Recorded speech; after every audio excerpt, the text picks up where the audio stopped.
So, another book that gives me great pleasure to have contributed to is Institutions and Popular Will in Africa's Search for Democracy, Development, and Peace. Essays in honor of Professor Oyeleye Oyediran. Anybody that is a scholar in Nigeria who does not know who Professor Oyeleye Oyediran was should immediately go and find out about him. He was a great scholar. And this book is edited by Professors Babafemi, Badejo, and Adigun, Agbaje, as well as Dr. Cyril Obi, all people for whom I have the greatest respect. I contributed chapter 3 of the book, and my chapter is titled Contextualizing Democracy, Nigerian Youth Protest, and Activism. So I engaged, as people who know me probably know, in some advocacy that I named Somber Tuesdays, where I talked about the importance and significance of the EndSARS protests in Nigerian politics. So this chapter focuses on youth protests, and a major focus was the EndSARS protests. I'll just read the introduction of the chapter. The introduction is sort of long, so maybe part of the introduction. And this starts from page 39 of the book. Again, the chapter is titled Contextualizing Democracy, Nigerian Youth Protest and Activism. So here's my introduction quickly. The definition of youth is not homogeneous. The United Nations categorizes people from 15 to 24 as youth, while the African Union, or AU, categorizes people from 15 to 35 as youth. However, Nigeria categorizes people between 15 to 29 as youth. This is a change from the previous categorization that was in line with AU parameters. The justification given by Nigeria is that the country does not want people who are quote unquote masquerading as young people to take advantage of benefits reserved for the youth. The EndSARS youth protesters decried the violence of the Special Anti-Robbery Squad, SARS or SARS units, as well as the pervasiveness of impunity and lack of commitment to fundamental principles of democracy. Their call for good governance connects with mainstream liberal global perspectives that characterize third wave democracies and represents a rejection of perpetually unmet aspirations.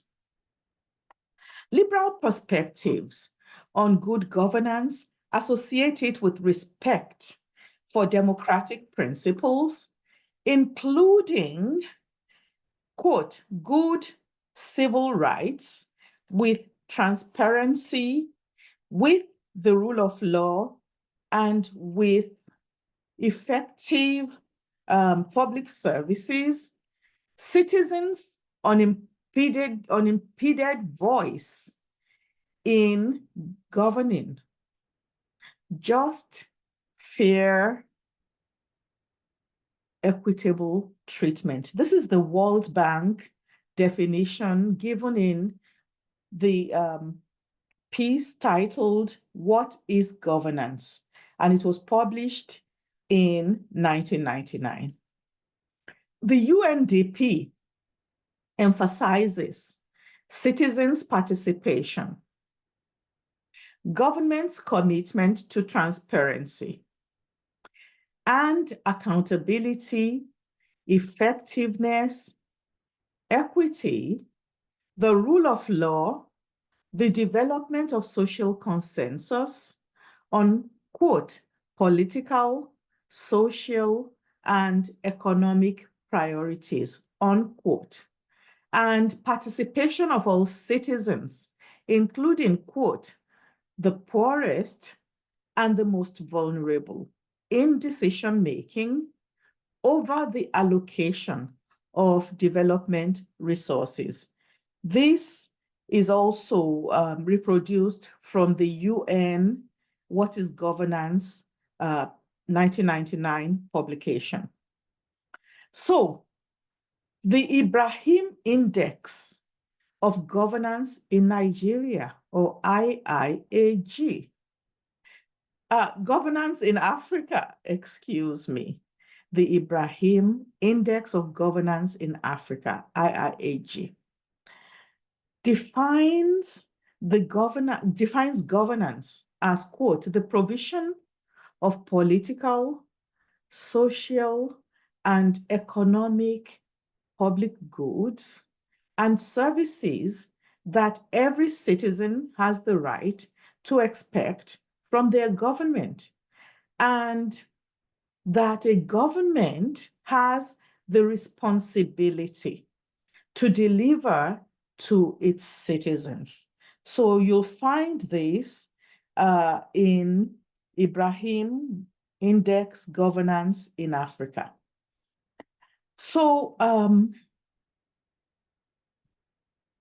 Nigeria has declined from 25th in the continent in 2010 to 34th of the 54 countries in the continent in 2019, scoring 46.6 in overall governance. For 2019, Nigeria scored 45.5. For personal liberties, Nigeria declined from a score of 55.7 in 2019. In 2010, 55.7 in 2010 to 49.9 in 2019. For digital rights, Nigeria declined from 65 in 2010 to 57.7 in 2019. For socioeconomic inequality mitigation, Nigeria consistently scored 48.3 from 2010 to 2019. These statistics show that Nigerian youth have a reason to be discontented, although IIAG gave a few statistics that show that Nigeria is moving in a positive direction. For example, public perception of the rule of law increased from 43.5 in 2010 to 50.9 in 2019. And public perception of anti-corruption increased from 30.4 in 2010 to 68.7 in 2019. However, the low overall governance scores indicate that Nigeria is not doing well on many indicators, a factor that contributes to youth restiveness. So despite her abundance of natural and human resources, Nigeria ranks 161st out of 180 countries on the Human Development Index, or HDI. Quote, the HDI, quote, is a summary measure of average achievement in key dimensions of human development: a long and healthy life, being knowledgeable, and have a decent standard of living. The HDI is the geometric mean of normalized indices for each of the three dimensions that I just enumerated. The Nigerian state showed awareness of the low metrics in Nigeria's socioeconomic and political indicators, and has aspirations to create solutions as evident in the following statement, and I quote, "The Economic Recovery and Growth Plan, or ERGP, is a medium-term plan for 2017 to 2020, developed by the administration of President Muhammadu Buhari for the purpose of restoring economic growth while leveraging the ingenuity and resilience of the Nigerian people, the nation's most priceless assets," unquote. This is from the Federal Government of Nigeria's Economic Recovery and Growth Plan, Frequently Asked Questions online. However, aspirations are insufficient. Historically, many laudable policies are made in Nigeria, and few are efficiently and effectively implemented, which is why the various indexes rank Nigeria low. The ERGP growth rate target was 7% by 2020, from a 7.41% in the first quarter of 2016. There were plans to reduce the inflation rate from 18.6% in 2016 to single digits by 2020. These targets were not met. For the plugged-in youth who are aware of continental and global trends, the implications of these and other low socioeconomic indicators include the attractiveness of what Nigerians have called the Japa syndrome. This Japa means international migration. So youth are pursuing Japa strategies because of low socioeconomic indicators and how it affects them negatively. Their experience of economic uncertainties, lack of upward mobility, underemployment, and lack of access to social services that are more easily available in the most desired migration destinations make them even more impatient with the inadequacies and privations in Nigeria.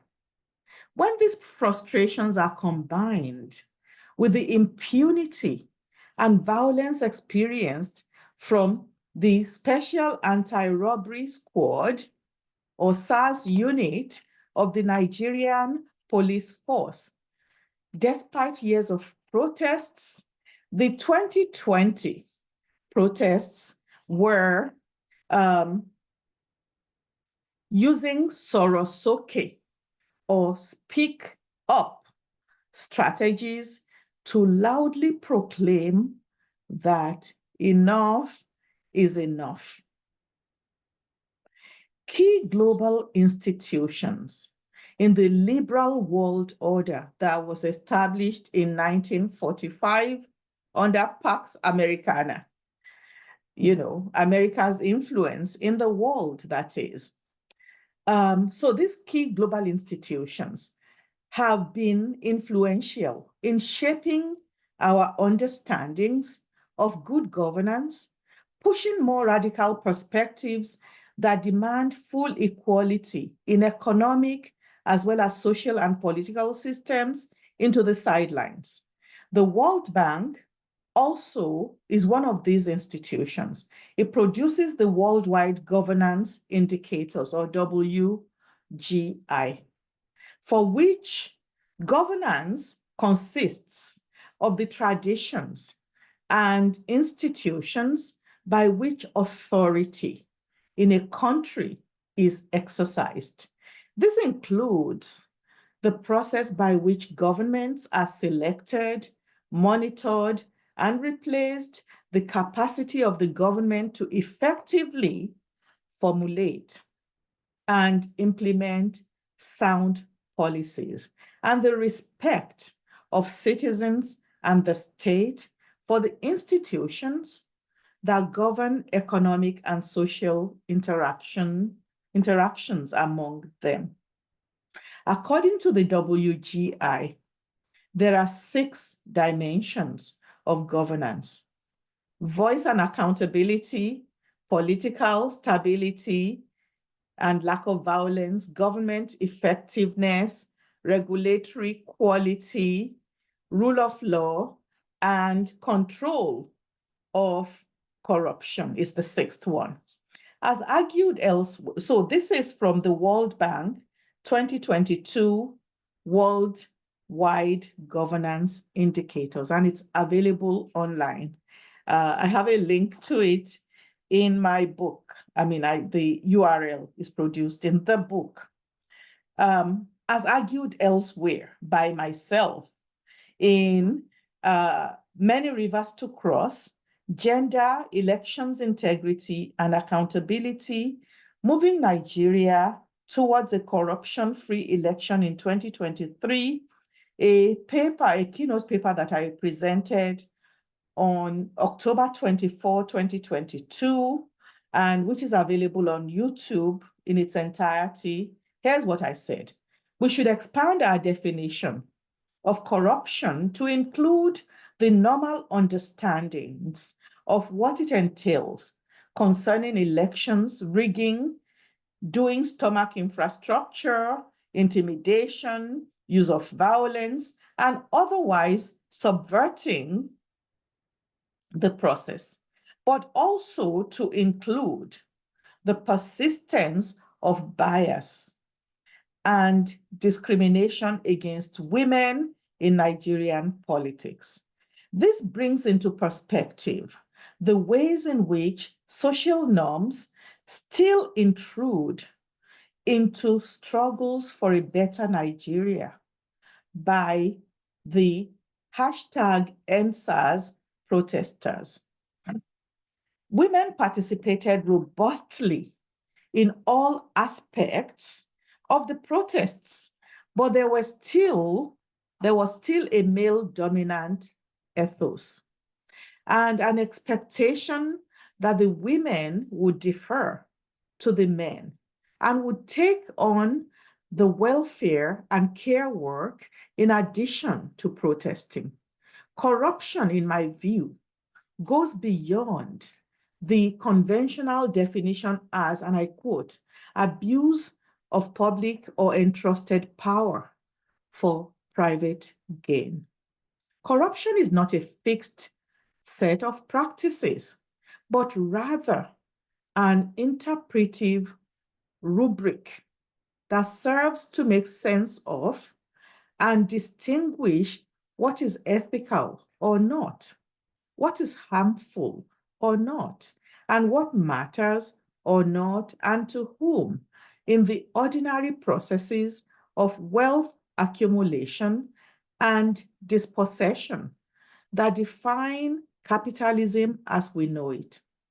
Corruption is a capacious and slippery language put to a variety of opportunistic uses.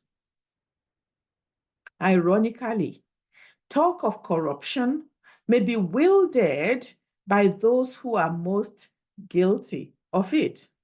In some instances, corruption may also serve as a tool for progressive actors to critique capitalist forces. This long quote is from Jazil, Kent, McKittrick, Theodore, Chari, Chatterton, and Wright.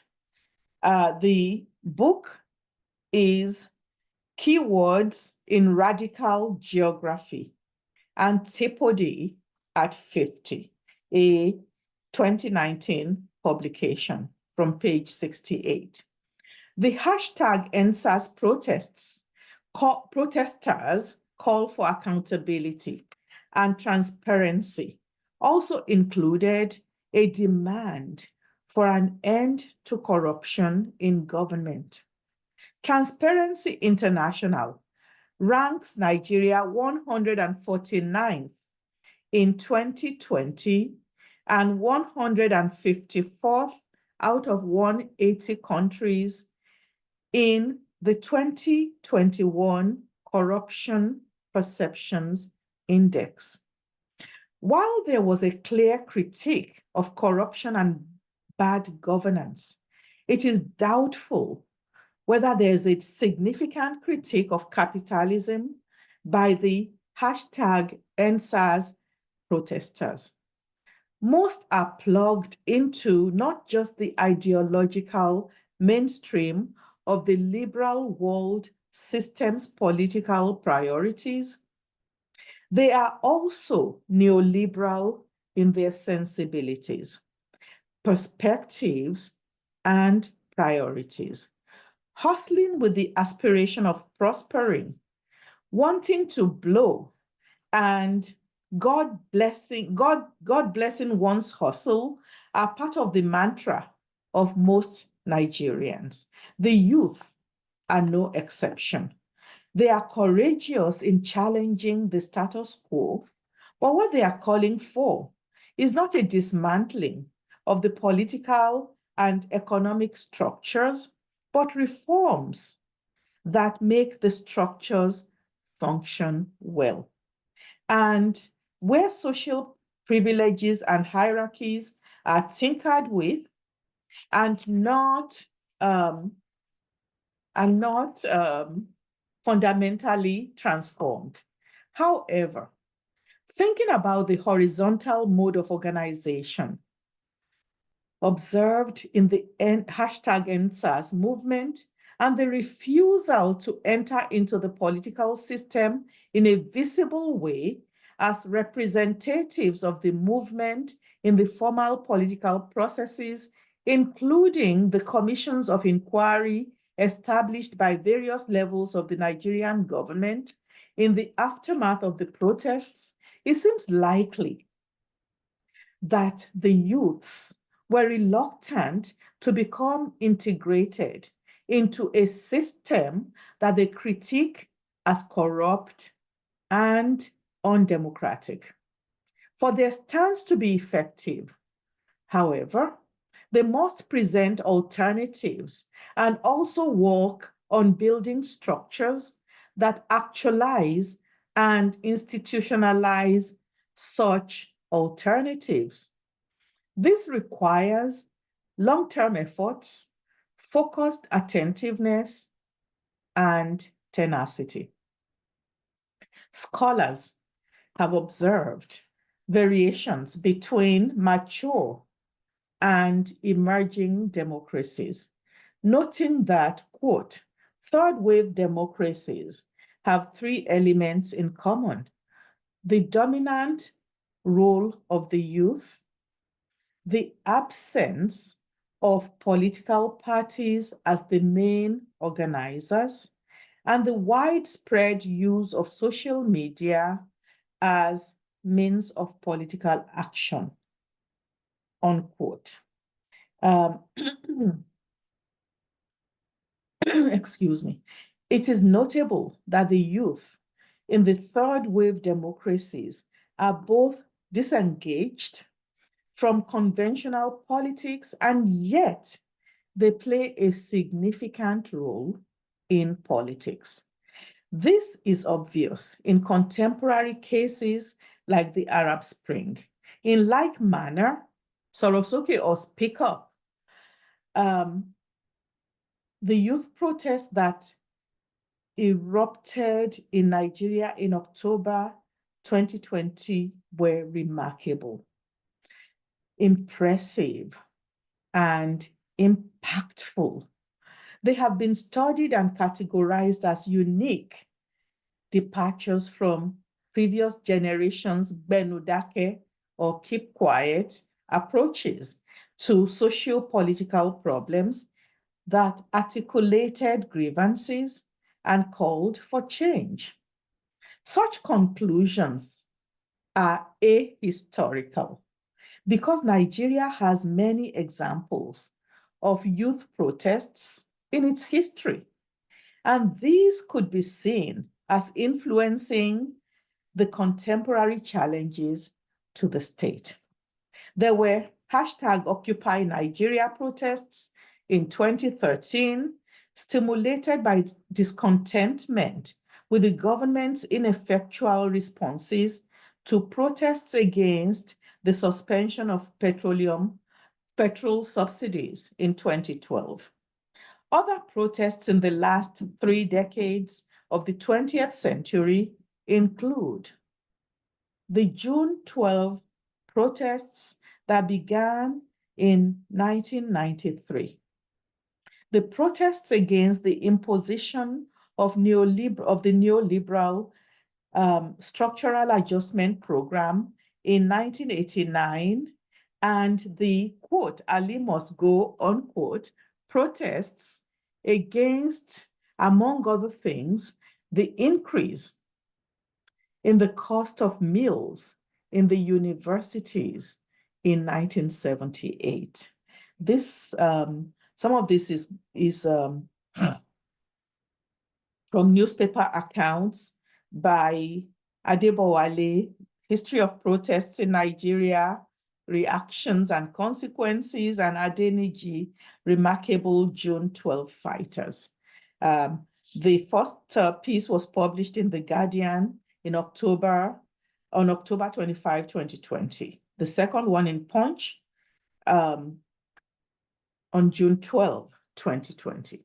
So seen within the general context of the few protests enumerated above, which had significant youth participation and leadership, and the record of protests during Nigeria's colonial history and in the post-colonial era, dubbing the older generation as Benudake or keep quiet is somewhat arrogant and ahistorical because it fails to articulate the powerful resistance against state impunity in Nigeria's history.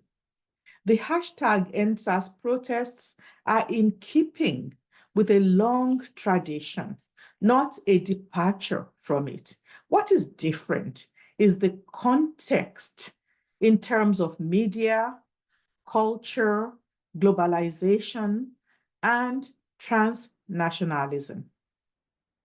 This was a national resistance because it was mobilized throughout Nigeria. It was urban, gendered, generational, as well as stratified by class and social status. It privileged the voices of the youth in Nigeria's metropolises and cities. So Lagos, Abuja, Port Harcourt, for example, had a lot of coverage. And those of more educated, more affluent, more technologically adept, media-savvy youths. It was a movement that included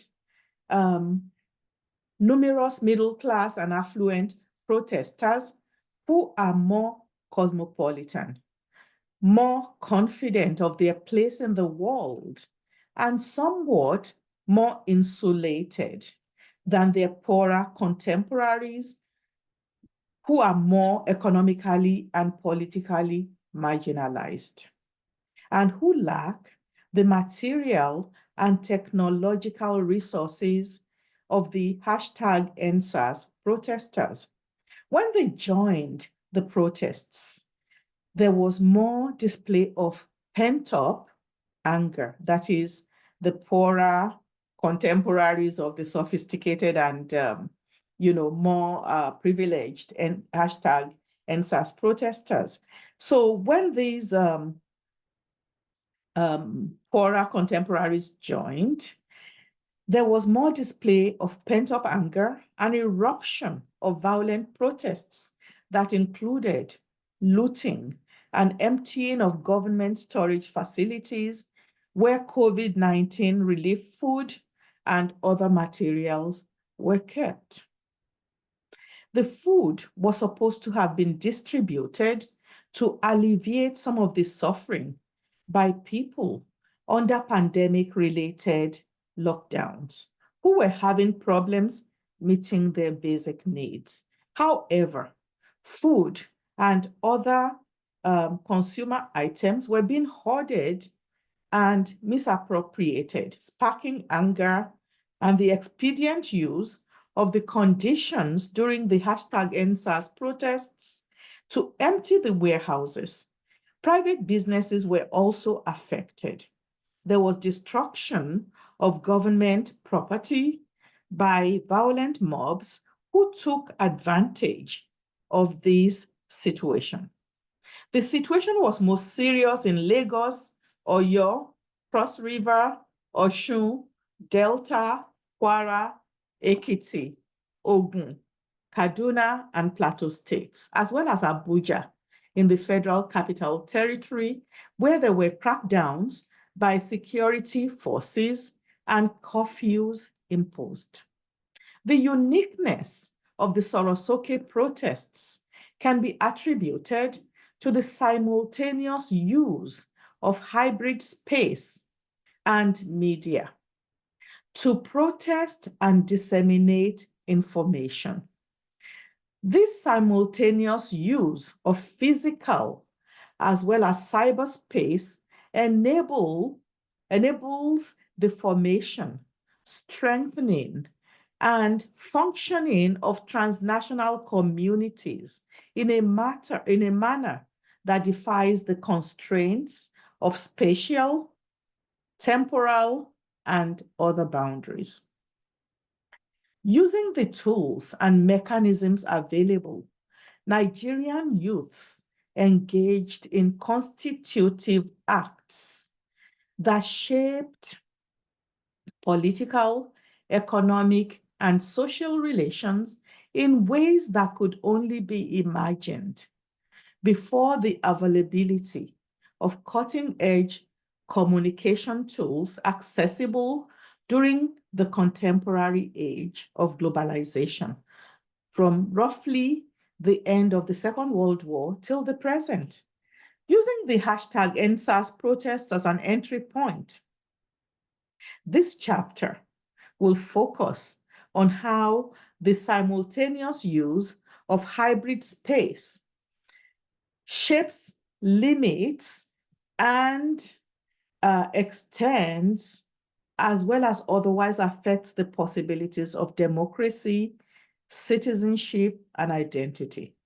The Sorosoke protesters in the #EndSARS protests used both physical and cyberspace to communicate with the state and public.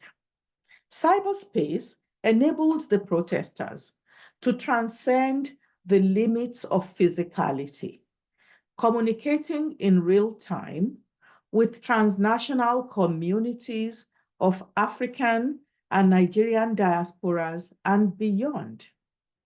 The success or failure of youth protests shows us the limits and infinite possibilities of many of our social, economic, and political constructs, institutions, and their dialectical relationships. Even when these hybrid protests fail to accomplish stated objectives, as with the hashtag #EndSARS protests, they enrich our understanding of transnationalism, globalism, democracy, citizenship, and identity, and will influence future youth protests in Nigeria and the world at large. So this is my long introduction, and there is much more to the chapter. Thank you very much. It was a real pleasure contributing to this book. And here is the book. I believe the book also, besides being available in Nigeria, should be available on Amazon.